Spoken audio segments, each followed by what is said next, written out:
These grapes have spent months absorbing sunlight and nutrients from the earth. Every drop of sugar stored inside these skins will one day become the complex flavors in your glass. Somewhere between sunshine, soil, and centuries of craft, a single grape holds the secret to one of humanity's greatest creations. This is where wine begins. Before a single grape is picked, an experienced viticulturist checks for the perfect balance of sweetness and acidity. Getting this moment right determines everything about the wine that follows. Every cluster is cut by hand to ensure only perfect fruit enters the winery. Bruised or damaged grapes are left behind. Quality begins in the vineyard, not the factory. Once picked, grapes must reach the winery as quickly as possible. Time is the enemy.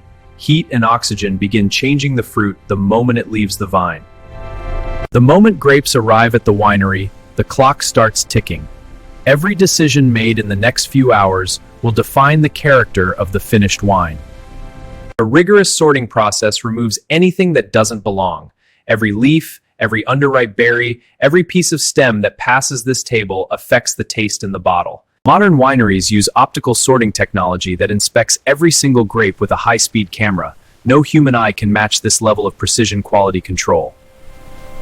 The destemmer crusher performs two critical jobs simultaneously: removing all the grape stems to prevent harsh tannins, then gently breaking the skins to begin releasing the precious juice inside. Every meter of pipe between the crusher and the tank must be perfectly clean. Any contamination, any bacteria at this stage can ruin thousands of liters of wine before it even begins to ferment. The moment the skin breaks, chemistry begins. Natural yeasts on the grape skin, sugars in the pulp, and acids in the flesh all combine to begin the extraordinary transformation into wine. White wine juice must be clarified before fermentation begins. Unlike red wine, white wine is fermented without the grape skins, so clarity and freshness are everything from the very start. Red wine gets its color, tannins, and structure entirely from the grape skins. This punch-down process, performed several times daily, is one of the most important physical actions in red winemaking. Every push of the punch-down tool releases carbon dioxide, redistributes yeast, and extracts the natural compounds that give red wine its body, complexity, and color.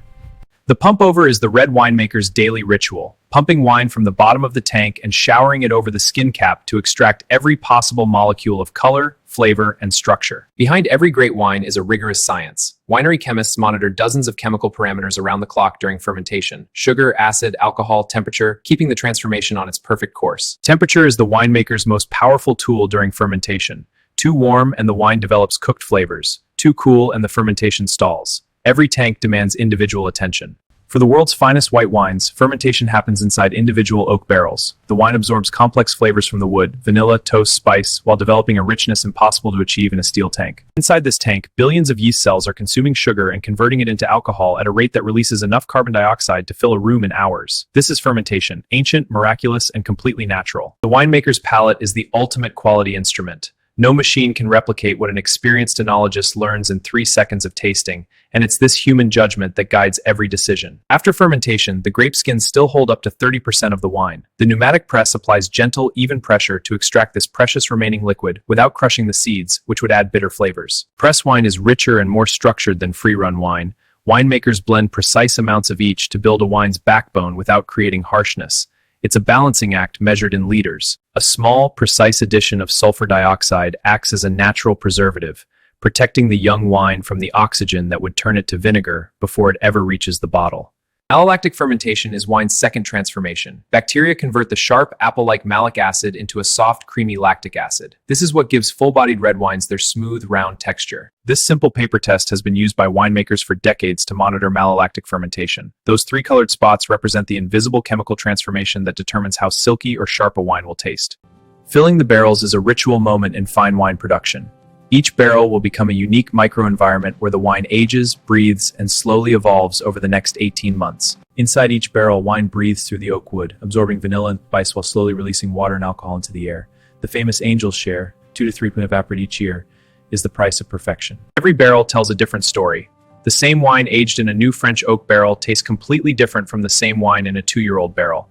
The cellar master's job is to understand every single one. Every week, without exception, every barrel must be topped up with wine from the same batch.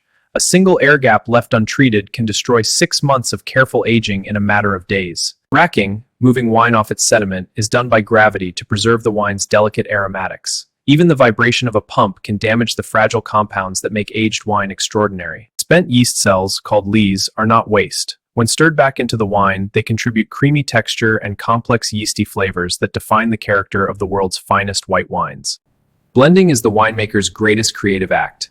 From dozens of individual component wines, a single vision must emerge, and the master blender has only one chance to get it exactly right. A winemaker can read a wine's age, structure, and potential in the color of the glass.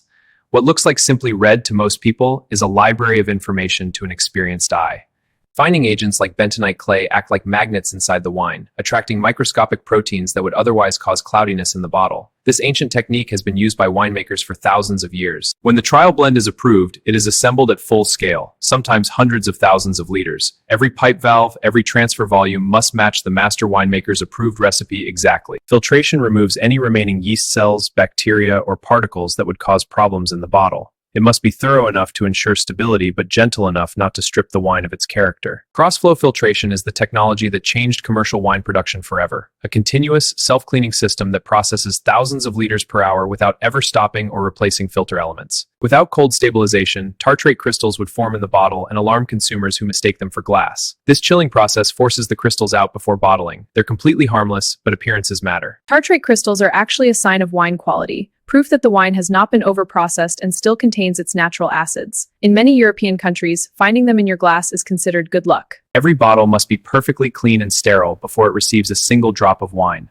Any contamination, any trace of bacteria, introduced at bottling would eventually destroy the wine inside. Oxygen is wine's greatest enemy after bottling. A tiny pocket of air trapped inside the bottle begins aging the wine the moment the cork goes in. Nitrogen purging eliminates this invisible threat completely. Fill level accuracy is measured in milliliters. Every bottle must contain exactly the same volume. Too little and it's a legal violation. Too much and the producer loses thousands of dollars per day. The filling carousel is the beating heart of a bottling line, filling up to 18,000 bottles every single hour with zero variation in fill volume. Engineering precision at its most beautiful. Natural cork is one of the most remarkable materials in the natural world, compressible to a third of its size, then fully recovering to create a perfectly airtight seal that can be maintained for decades, even centuries. A cork that is inserted too shallow or at an angle will allow oxygen ingress and spoil the wine before it reaches the consumer. Every bottle gets a visual check by human eyes before it moves forward. The capsule is both practical and ceremonial. It protects the cork from insects and physical damage while simultaneously completing the visual identity of the wine, signaling its quality at a glance. The label is the wine's first impression, the visual story of everything that happened in the vineyard and cellar before this moment. Its placement must be perfect because the label is a promise to the person who buys it. Every label carries legal information, country of origin, alcohol content, volume, allergen warnings, and the vintage year. But more than information, it carries the reputation of everyone who worked on this wine. Quality control at the bottling line happens in real time. Problems identified here can stop the line within seconds, because a single faulty bottle reaching a consumer costs far more in reputation than the price on its label. Before a single case leaves the winery, the wine must pass a full chemical fingerprinting analysis. Gas chromatography can detect hundreds of individual aromatic compounds, ensuring every bottle accurately. The sensory panel is the final human filter before release. Chemistry can confirm a wine is technically correct, but only the human nose and palate can confirm it's genuinely excellent and true to the winemaker's vision. Even the rim of the wine, that thin edge of color where the wine meets the glass, tells an expert evaluator the wine's age, the grape variety, and how it was made. Every detail matters, always. Packaging efficiency at scale is an engineering challenge of extraordinary complexity. Every bottle of the estimated 36 billion produced globally each year must be packed, sealed, and protected for a journey that may span continents. Modern wine palletizing robots build a full pallet, 48 cases of 12 bottles, in under 3 minutes, stacking with a geometric precision that no human team could match at this speed. Wine doesn't stop changing after bottling. In the temperature-controlled warehouse, the wine inside each bottle continues to slowly evolve, integrating its components, softening its tannins, developing what winemakers call bottle age. The journey from winery gate to wine shop shelf can span oceans and take weeks. Temperature-controlled logistics are critical. A single hot day in an unrefrigerated container can age a wine by 5 years. Over 10 billion bottles of wine cross international borders every year, making wine one of the most traded food products on Earth. The bottle in your hand may have traveled 15,000 kilometers to reach you. A modern wine distribution center handles wines from dozens of countries simultaneously, an invisible river of bottles flowing from producers to the shops, restaurants, and homes of consumers around the world every single day. A great wine shop is the last link in the long chain between the vineyard and the glass. The temperature, light levels, and positioning of each bottle on the shelf all affect how the wine arrives in the customer's hands. A great sommelier knows every bottle in their cellar by heart. its producer, its vintage, its current state of development, and which dish it will best complement. This knowledge took years to build. The sound of a cork leaving a bottle is one of the most universally recognized sounds in the world, a small explosion of anticipation that signals pleasure ahead. Winemakers hear it in their dreams. Decanting allows wine to breathe. Exposing it to oxygen releases the aromatic compounds that have been locked inside the bottle for years. The transformation in the glass can happen in minutes. The legs or tears of wine flowing down the inside of the glass reveal its alcohol and glycerol content. The slower and thicker the legs, the richer and more full-bodied the wine.